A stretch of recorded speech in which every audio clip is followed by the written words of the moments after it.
नमस्कार दोस्तों, आप सभी का मेरे YouTube चैनल शिक्षा सिद्धि में बहुत बहुत स्वागत है। ब्रूनर के रचनावाद सिद्धांत को उदाहरण से समझाइए, ये प्रश्न है आज का। कॉन्स्ट्रक्टिविज्म। जेरोम सेमुर ब्रूनर एक अमेरिकी मनोविज्ञानी थे जिनका जन्म 1915 में हुआ था। उन्होंने ड्यूक विश्वविद्यालय से स्नातक किया एवं PhD की उपाधि 1941 में ड्यूक विश्वविद्यालय से प्राप्त की। ब्रूनर ने अपना सिद्धांत प्रतिपादित करने से पहले पियाजे के संज्ञानात्मक विकास पर काम किया। इसके पश्चात उन्होंने अपना स्वयं का सिद्धांत प्रतिपादित किया। अतः ब्रूनर के सिद्धांत को पियाजे के सिद्धांत के विकल्प के रूप में माना जाता है। ब्रूनर का यह सिद्धांत पूछताछ सिद्धांत या इंक्वायरी मेथड पर आधारित है, जो अन्वेषणवाद, क्रिएटिविटी, संरचनावाद या निर्मितवाद या कॉन्स्ट्रक्टिविज्म के नाम से जाना जाता है। इसे संज्ञानवादी रचनावाद का सिद्धांत भी कहा जाता है। रचनावाद अर्थात स्वयं के लिए ज्ञान की रचना करना। अब सिद्धांत देख लेते हैं। ब्रूनर के अनुसार मनोविज्ञान जब तक ही संवेगात्मक कारकों व अचेतन अंतर्भेदों की भूमिका को महत्व देता है, जब तक कि मानव अपने संसार में तर्क सम्मत अनुकरण की क्षमता को तर्कहीनता के विरुद्ध प्रदर्शित करता है। मानव एक तार्किक मशीन नहीं है, किंतु यह उस रूप में अपनी निर्णय करने व सूचना संग्रह की क्षमता को रखता है जो उसकी अधिगम क्षमता को प्रदर्शित करती है। अर्थात यह सिद्धांत संप्रत्यय निष्पत्ति या उपलब्ध शिक्षण प्रतिमान का विकास और प्रवर्तन करता है। ब्रूनर का सिद्धांत बताता है कि विद्यार्थी के अधिगम में पूर्व ज्ञान अत्यंत महत्वपूर्ण है। जब विद्यार्थी शिक्षा प्राप्त करता है तो उसके मन में अनेक जिज्ञासाएं उत्पन्न होती हैं और वह जिज्ञासाओं का समाधान करने के लिए पर्यावरण और उसके सहायक तत्वों से सामंजस्य स्थापित करने लगता है और स्थायी अधिगम प्राप्त कर लेता है। ब्रूनर के संज्ञानवादी रचनावाद की अवस्थाएं। विकास की अवस्थाओं और अधिगम के तरीकों के आधार पर बालक किस प्रकार अपनी समझ विकसित करता है, इसके लिए ब्रूनर ने अपने संज्ञानवादी रचनावाद के सिद्धांत में 3 प्रकार की अवस्थाएं बताई हैं, जो निम्नानुसार हैं। सबसे पहली अवस्था है सक्रियता या इनएक्टिव या पुनः क्रिया निर्माण अवस्था। दूसरी है प्रतिबिंबात्मक, छायात्मक या आइकॉनिक अवस्था। और तीसरी है सांकेतिक या चिन्ह आधारित सिम्बायोनिक अवस्था। पहली अवस्था देखते हैं, क्रिया निर्माण अवस्था। यह अवस्था जन्म से 2 वर्ष तक होती है और इस समय बच्चा अपने वातावरण को क्रियाओं तथा क्रिया प्रणाली द्वारा समझने का प्रयास करता है।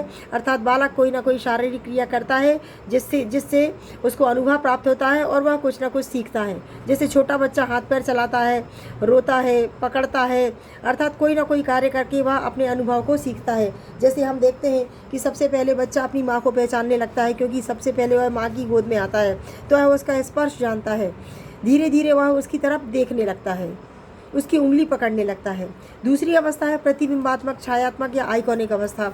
यह 2 से 7 वर्ष तक चलती है। इस समय बालक चमकना, जैसे चमक से डर जाता है, शोर से डर जाता है, गति करता है, विविधता से प्रभावित होता है। अर्थात जब उसके सामने कई प्रकार की चीज़ें हम लाते हैं, जैसे एक ही प्रकार का खिलौना अगर हम बालक के सामने बार बार लाएंगे तो वो उसको नकार देगा, लेकिन कई प्रकार के खिलौने, अलग अलग प्रकार के खिलौनों से वो खेलने लगता है, देखने लगता है, उसको अच्छे लगने लगते हैं और वह भाषा के महत्व को समझने लगता है। मानसिक प्रतिबिंबों के द्वारा वह सूचना प्राप्त करता है।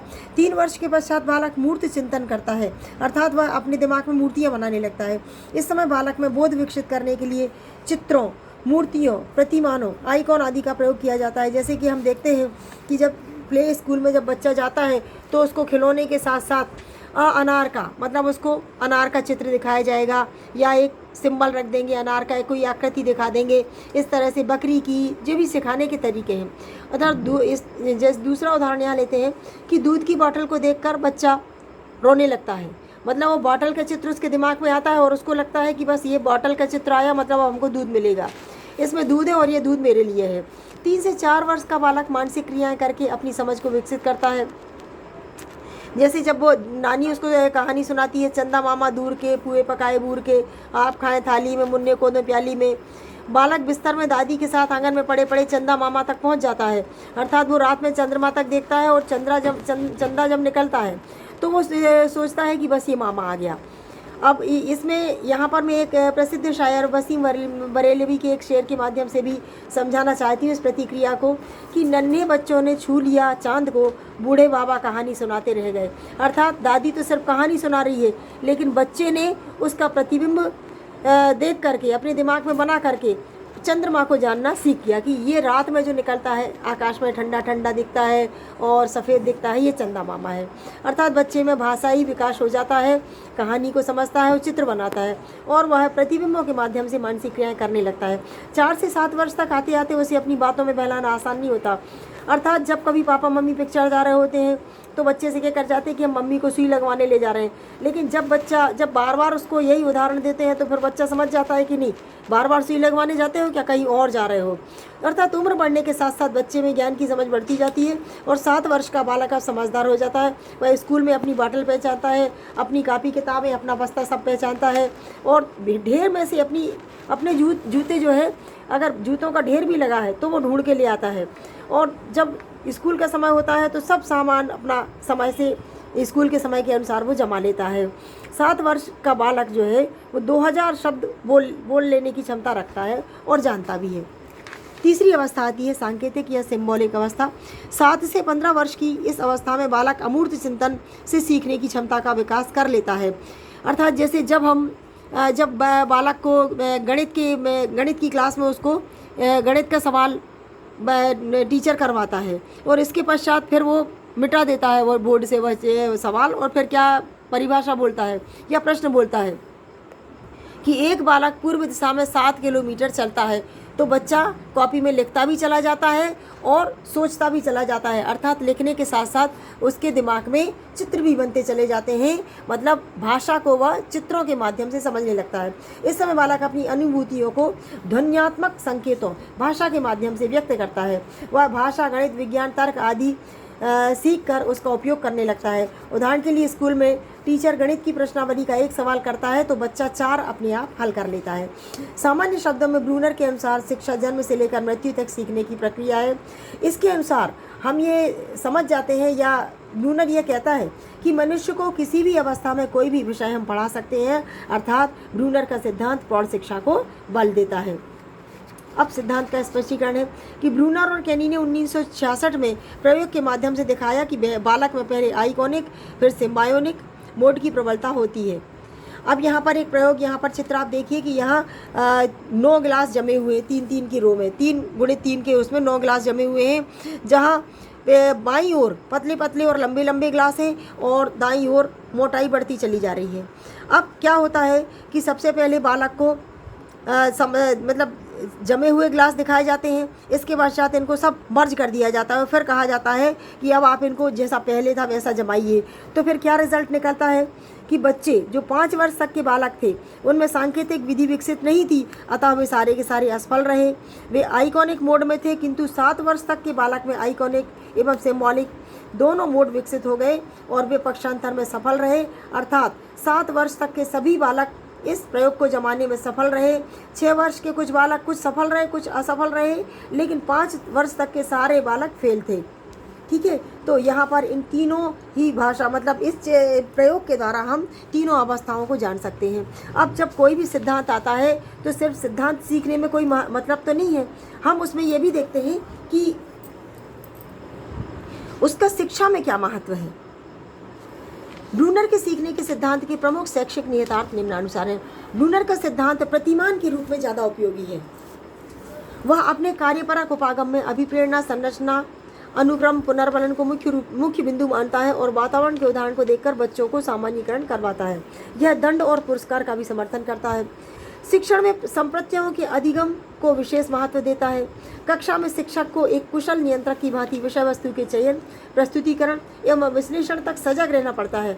अर्थात यह सिद्धांत शिक्षक के व्यक्तित्व को निखारने में सहायक है। इसके अनुसार 5 वर्ष की अवस्था में ही तय हो जाता है कि बच्चे का भविष्य क्या होगा। अर्थात 5 वर्ष तक का बालक द्रुत गति से उसकी बुद्धि का विकास करता है। इस आयु में जटिल प्रनियमों को सरलीकृत करके पूर्व ज्ञान से जोड़कर प्रस्तुत किया जाना चाहिए, जिससे उसका भाषाई या सब तरह का विकास हो सके। चित्रण भी अंतर्बोध में बहुत आवश्यक है। अर्थात बच्चों को चित्र भी दिखाना चाहिए। ये नहीं कि सिर्फ बोलते ही बोलते उसको सिखाना चाहिए। उसको चित्र के माध्यम से, भ्रमण के माध्यम से कहीं घुमाने ले जाएं और उसको कोई चीज़ सिखाएं, तो उसमें बच्चे में क्या है, स्थायी ज्ञान हो जाता है। खोजपूर्ण सिद्धांत, खोजपूर्ण अधिगम। इस सिद्धांत के अनुसार विद्यार्थी स्वयं प्रत्यय और सिद्धांतों की खोज से सीखता है। अर्थात विज्ञान, इतिहास और भूगोल के शिक्षण के लिए यह सिद्धांत बहुत उपयोगी है। पाठ्यक्रम निर्माण। चूँकि ब्रूनर ने कहा कि उम्र के साथ साथ बालक की बुद्धि का विकास होता है, अर्थात यह पाठ्यक्रम निर्माण में भी सहायक है। इस सिद्धांत के अनुसार बच्चों के सामने यह स्पष्ट कर देना चाहिए कि टीचर बच्चों से किस प्रकार के व्यवहार की अपेक्षा करता है। अध्यापकों के इस पद से विद्यार्थी अधिगम के लिए पूर्वाभिमुख होकर बैठता है, अर्थात वह विद्यार्थी इस बात को जानने लगता है कि टीचर हमसे क्या पूछना चाहता है और हमें इसका कैसे उत्तर देना चाहिए। ब्रूनर के सिद्धांत के अनुसार किसी व्यक्ति के पूर्व ज्ञान को वर्तमान से जोड़कर सिखाने पर अधिगमन करने में सरलता होती है, अर्थात यह प्रौढ़ शिक्षा को बढ़ावा देता है। बालकों को सिखाने से पहले शाब्दिक रूप से स्पष्ट निर्देश देना चाहिए कि बालक समस्या समाधान की दिशा में आगे बढ़े। यहाँ पर हम ये भी कहना चाहेंगे कि मतलब प्रत्येक टीचर को कोई भी विषय पढ़ाने से पहले उसकी प्रस्तावना या बच्चे को पूर्व ज्ञान से जोड़ने के लिए प्रस्तावना का आधार जरूर मानना चाहिए। बालक की विषय एवं रुचि का ज्ञान होता है। कोई बालक किसी चीज़ को कितनी जल्दी समझता है, इससे उसको उस विषय में उसकी रुचि का पता चलता है, अर्थात बालक बड़ा होकर किस विषय को लेगा ये भी स्पष्ट हो जाता है। अर्थात इससे वैयक्तिक भिन्नता का भी पता चलता है। अब ब्रूनर के सिद्धांत की आलोचना। ब्रूनर ने जब अपने सिद्धांत में शिक्षा को तो महत्व दिया, किंतु वातावरण की इसने अवहेलना की। दूसरा इसका है कि विकास को इसने सतत प्रक्रिया माना, जबकि अन्य मनोवैज्ञानिक जैसे पियाजे व अन्य इसे श्रृंखलाबद्ध प्रक्रिया मानते हैं। इसके अलावा तीसरा इसका आलोचना थी कि ब्रूनर ने ज्ञान की समझ को उम्र के साथ बढ़ना बताया, जबकि एक उम्र तक बढ़ने के साथ साथ बढ़ती उम्र में उसकी सीखने की क्षमता घट जाती है किसी व्यक्ति की, एक आध का नहीं कहते। सारांशतः हम कह सकते हैं कि ब्रूनर के सिद्धांत से किसी विषय वस्तु को यदि इस प्रकार पढ़ाया जाए कि बच्चे अपना स्वयं का ज्ञान का विकास करें, ऐसे में बच्चा सरलता से रुचि के अनुसार सीखता है और ऐसा ज्ञान अधिगम स्थानांतरण में सहायक होता है। अतः ब्रूनर का सिद्धांत बालकों को निर्मितिवादी या कॉन्स्ट्रक्टिविस्ट बनाने में सहायक होता है। धन्यवाद। ये अध्ययन के स्रोत आप एक बार देख लीजिए और बस, धन्यवाद।